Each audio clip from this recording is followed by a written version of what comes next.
মারামারি লাগিয়ে পাড়াতে পাড়াতে অশান্তি করে ক্ষমতায় টিকে থাকতে চায় তাদেরকে বার্তা পাঠান। আমরা এই সমরুখ বাজারে সমরুখ হাটে কে বিজেপি করে কে তৃণমূল করে কে আইএসএফ করে দেখার দরকার নাই। আমরা কাঁধে ঝান্ডা নিয়ে দিদার দলের ঝান্ডা নিয়ে আমরা এক চায়ের দোকানে বসে চা খাবো। হবে ভাই বার্তাটা? চেষ্টা করলেই হবে।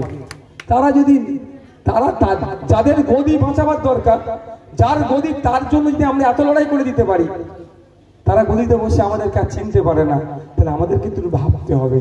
তাই অনুরোধ করছি এই ভোটের জন্য বিভাজনের ফাঁদে পা দেবেন না।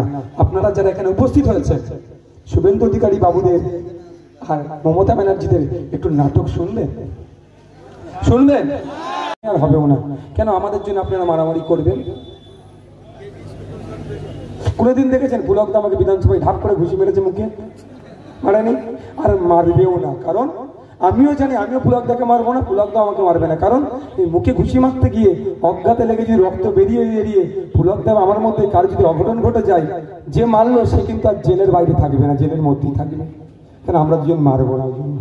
আমরা সচেতন তো আপনাদেরকেও সচেতন হতে হবে। যদি পুলকদা নওশাদ সিদ্দিকী মারামারি না করে দাদা ভাইয়ের সম্পর্ক, এখানে যারা তৃণমূল আইএসএফ করছেন তারা কেন দাদা ভাইয়ের সম্পর্ক রাখবেন না? ওটাই আমার বুঝাবার, ওটাই আমার বক্তব্য। তো আপনাদের বলি, তাহলে ম্যাক্সিমাম বাচ্চারা কোথায় পড়ে? সরকারি স্কুলে পড়ে। এখন প্রাইমারি স্কুলগুলো আর শিক্ষাদানের জায়গা নাই, ওটা লঙ্গরখানায় পরিণত হয়েছে খাবার। আবার যে বাচ্চারা খাচ্ছে পুলকদাদের দলের লোকেরা সেই বাচ্চাদের খাবার থেকে আবার কাটিং করে নিচ্ছে। যাবো কোথায়? যাবে। তা আপনাদের বলি, আজকে আপনারা বাড়ি ফিরে যাবেন, এখানে বিভিন্ন স্তরের শ্রেণীর মানুষজন আছেন, বাড়ি ফিরে যাবেন। ইভেন তৃণমূলের যারা আছেন, যিনি পুলকদা জিন্দাবাদ করেন, যিনি সাজদা দিদি জিন্দাবাদ বলছেন, সেও আমার হয়তো আওয়াজটা শুনছে, তাকেও বলছি আপনি বাড়ি যাবেন, বাড়ি গিয়ে আপনারা একটু টেস্ট করবেন আপনাদের বাচ্চাদেরকে। নওশাদ সিদ্দিকী কতটা ভুল বলেছে কি ঠিক বলেছে? 3, 4, 5, 6 এর বাচ্চাকে ধরবেন, 7, 8 এ ধরবেন না। ওদের এখন ইগো অনেক হয়ে গেছে বাবা, অত উঁচুতে যাওয়ার দরকার নেই। 3, 4, 5, 6 এর বাচ্চাকে যাবেন, 6 এর বাচ্চাকে ডেকে বলবেন, বাবা তোর নাম, আমি তোর বাপ, আমার নাম, তোর মায়ের নাম, তুই কোন স্কুলে পড়িস আর ঠিকানাটা একটু ইংলিশে লিখে দিত। যদি 90টা ছেলে না ফেল করে, 10টা ছেলে টেনে টুনে পারবে, 90টা ছেলে পারবে না। এই 90টা ছেলে কার ছেলে? আপনার ছেলে, আমার ভাইপো, আপনার মেয়ে, আমার ভাগ্নি। তার জন্য লড়াই আমার। এই লড়াইটা করি বলেই পুলক বাবুরা চেষ্টা করে নওশাদ সিদ্দিকীকে কিভাবে জেলে রাখবো, এটাই আমার অপরাধ। এ কথা বলেই নওশাদ সিদ্দিকী সব ঠিক ছিল, এগুলো বলার কি দরকার? কিন্তু না, যারা আমার জন্য মূল্যবান সময় নষ্ট করে এই জায়গায় দাঁড়িয়ে বক্তব্য শুনছে, শুধুমাত্র আমি স্বার্থপরদের মতো ভোট ছেড়ে চলে যাব না, আপনাদেরকেও একটু আমি সজাগ করে যাব। তাহলে সমস্যাটা কি বুঝতে পেরেছেন?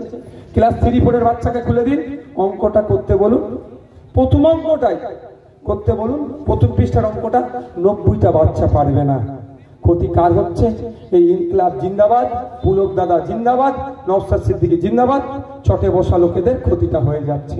তো আমরা তো ওদের মতো স্বার্থপর নয়, আমরা আমাদের ভালোবাসার মানুষদেরকে সবসময় আগলে রাখতে চাই। তাই ভালোবাসার মানুষ এটা শিক্ষকের অভাবের জন্য কেন করছে এটা, সেটা ভাবতে হবে। পুলক বাবুরা, সাজদা আহমেদরা, শুভেন্দু বাবুরা, এই শুভেন্দু বাবুর নাটকের কথা বললাম, এটাই হচ্ছে নাটক। পুলক বাবুরা সুকৌশলে আপনার ছেলে মেয়েদের হাত থেকে বই পেন খাতা কেড়ে নিচ্ছে। কারণটা কি? পুলক বাবুরা জানে যদি এই সমরুখের ছেলে মেয়েদের হাতে বই পেন খাতা উঠে যায়, তাহলে পুলক বাবু সাজদা আহমেদের হয়ে বুথ দখলটা কে করবে, মারামারিটা কে করবে, খুনোখুনিটা কে করবে, এদেরকে কে জিতাবে? যদি শিক্ষিত হয়ে যায় আপনার আমার বাড়ির ছেলেরা, তাহলে মারামারি করতে যাবে? জানে না বাবা 302 খেয়ে গেলে বিপদ আছে, আমি যাব না, 307 খেয়ে যেতে পারি। তাহলে মারামারি হানাহানি করার লোক থাকবে না। পুলক বাবুর পরবর্তী প্রজন্মের নেতা করার জন্য আপনার ছেলেগুলোকে কি করছে? ধ্বংসের দিকে ঠেলে দিচ্ছে।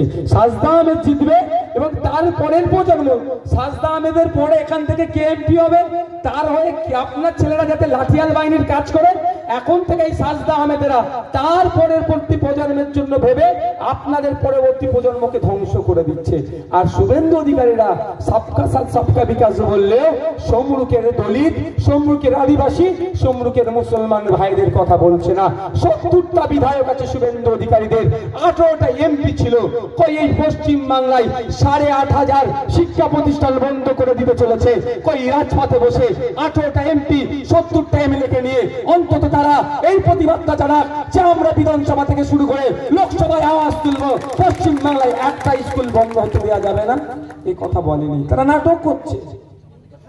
কারণ শুভেন্দু অধিকারীরাও জানে যদি আমার দলিত আদিবাসী মুসলমানরা শিক্ষিত হয়ে যায় তাহলে ধর্মের বিভাজন লাগিয়ে ভোটটা নিতে পারবো না, ক্ষমতায় থাকতে পারবো না। তাই আপনারা বলুন, তারা যদি তার ভাই ভাইপো পরবর্তী প্রজন্মের এত কথা ভেবে আপনার আমার ছেলেগুলোকে মূর্খ করে দেয়, তাহলে আপনাকে আমাকে সজাগ হতে হবে না? আপনার আমার ছেলের হয়ে পার্লামেন্টে গিয়ে, যেখানে দেশের আইনসভাতে গিয়ে শিক্ষার পলিসি তৈরি হচ্ছে, ন্যাশনাল এডুকেশন পলিসির নামে যে পলিসি নিয়ে এসেছে, আগামী দিনে দলিতের ছেলেরা, আদিবাসী ছেলেরা, পিছিয়ে মুসলিমদের ছেলেদের আর উচ্চ শিক্ষায় শিক্ষিত হওয়ার জায়গা থাকবে না। কারণ এরা আর্থিকভাবে দুর্বল। আগামী দিনে যে পলিসি আনতে চলেছে, যে সরকার আনছে, তার যদি না বিরোধিতা করি আমরা, তাহলে দেখবেন যার বাবার টাকা আছে সে পড়বে, যার বাবার টাকা নাই সে তার ছেলে মূর্খ হয়ে যাবে। তাই বলবে এদের নাটকের ফাঁদে পা দেবেন না। আমি আপনাদের অনুরোধ করছি, অনেক ভুলকে চেক করলেন, একটা ফুলকে 10 বছর দেখলেন আর একটা ফুলকে 13 বছর। ফুল যখন পুরাতন হয়ে যায় কি করতে হবে? এই যে আমাকে ফুলটা গিফট করেছে আমার ভাই, নির্দিষ্ট 3 দিন 4 দিন রাখতে পারবো, তারপরে কি করতে হবে? একে সার গাদায় না দিলে এই ফুল শুকিয়ে যাবে, পচে যাবে, দুর্গন্ধ ছড়াবে, পোকা জন্মাবে, আমার স্বাস্থ্যের ক্ষতি হবে, আমার বাড়িতে ভাই ভাইপো ভাগনা যারা আছে, যারা আমরা আছি, তারা ইনফেক্টেড হব। তাই পশ্চিম বাংলাতে আবার একটা গেরুয়াও দিয়ে দিয়েছে, ভালোই হচ্ছে, মিলে গেছে। বিজেপি এই গাড়িটা কেটে দাও না, তিনে বল বুঝানোর জন্য, মিলে গেছে, ভালোই বেশ। তো বলে যাচ্ছি, এটা বলবো আমি, গেরুয়ার কথাটা বলে শেষ করে দেবো। গেরুয়াটা কেন খিল্লি করা যাবে না? এই স্বামীজির গেরুয়াকে আমাদের ভাবতে হবে। এই গেরুয়া অনেক সম্মানের জায়গা, আমি এটা বলবো, ওটা বলি শেষ করে দেবো। তাই এই দুটো ফুল কি হচ্ছে, একজন 10 বছর, একজন 13 বছর। 10 বছরের 10 বছর 13 বছর এটা এক্সপায়ার হয়ে গেছে। এটা যদি রাখেন আবার কি হবে? এই ফুলে হাত দিলে পোকা থেকে আপনার শরীরে ঢুকবে, আপনার স্বাস্থ্যের ক্ষতি হবে। এই সমাজে রাখলে সমাজের মধ্যে হিন্দু মুসলমানের রাজনীতি করবে এরা এরা এরা দুজনই হিন্দু মুসলমানের রাজনীতি করে পাড়ার হিন্দু মুসলমানের মধ্যে লাগিয়ে দিয়ে ওরা ক্ষমতায় বসে থাকতে চাইবে। তাই এই দুটো ফুলকে আগামী 20 তারিখে ইভিএম মেশিনে বোতাম টিপে এদেরকে সারগাটায় দিয়ে দিই, কাজগুলো ফিনিশ করে দিই। আর হাত চিহ্ন 60 বছর ধরে দেশ চালিয়েছে, 25 বছর বাংলা চালিয়েছে, কি পেয়েছি আমরা? বললে অনেক কিছু হয়ে যাবে, হবে না, কোনো ফুল কাজ হবে না, কোনো জায়গায় হাত দেওয়ার দরকার নেই। সোজা কত নম্বর ইভিএম মেশিনে 7 নম্বরে যাবেন, গিয়ে সকাল সকাল চুপচাপ খামে ছাপ দিয়ে চলে আসবে। আমি যেটা গেরুয়ার কথা বলে আপনার শেষ করব। আমরা আজকে জানবেন এই গেরুয়া দেখলে শুনে দেখেন সবাই একটু হো করে উঠলো, তাই না? গেরুয়া মানে যেন আজকে একটা আতঙ্কের প্রতীক। কেউ যদি গেরুয়া বসন পড়ে যায় আমাকে যেন একটা ভয় লাগছে, এরকম একটা করে দিয়েছেন। আমি আপনাদের বলছি এটা ভুল। এইটা আচ্ছা ঠিক আছে, ত্যাগের প্রতীক।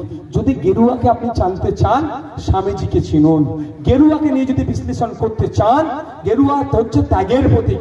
গেরুয়া ভোগের প্রতীক নয়, আতঙ্কের প্রতীক নয়, বরঞ্চ আওয়াজ তুলতে হবে। সনাতনী ধর্মের মানুষদের বলবো, হিন্দু ধর্মের মানুষদের বলবো, মুসলিম সমাজের মানুষদের বলবো, ঐক্যবদ্ধ হন। স্বামীজির আদর্শকে দেখুন, যে স্বামীজি বলেছিল চান্ডাল আমার ভাই, হিন্দু আমার ভাই, মুসলিম আমার ভাই, তার পোশাককে নিয়ে আজকে এই বিজেপি খিল্লি করছে। আমাদেরকে ঐক্যবদ্ধ হতে হবে। এই শুভেন্দু অধিকারীদের কাছ থেকে, সুকান্ত মজুমদারদের কাছ থেকে, মোদীজিদের কাছ থেকে গেরুয়া বসনটাকে আমাদেরকে কেড়ে নিতে হবে। কারণ এই গেরুয়া স্বামীজির গেরুয়াকে অপমান করে দিতে পারে। তাই আপনাদের বলবো, গেরুয়া নিয়ে আপনারা খারাপ মন্তব্য করবেন না। গেরুয়াকে যদি জানতে চান, স্বামীজিকে চিনুন, স্বামীজির জীবন আদর্শ পড়ুন, তারপরে গেরুয়া নিয়ে প্রশ্ন করবেন। ঠিক একইভাবে দাড়ি টুপি নিয়ে নওশাদ সিদ্দিকীকে নিয়ে বিশ্লেষণ করবেন না। দাড়ি টুপি রেখে নওশাদ সিদ্দিকী আজকে হাজি সেজে বেশি পাজির কাজ করছে।